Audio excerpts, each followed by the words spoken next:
kayak bolong kayak tukang ngentek-ngenteki iwak. PLN mangkat harga sak iwak kuwi. Kurang ajar.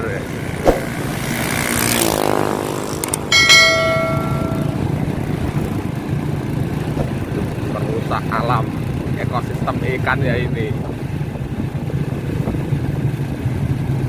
Mudah-mudahan segera ketangkep orangnya.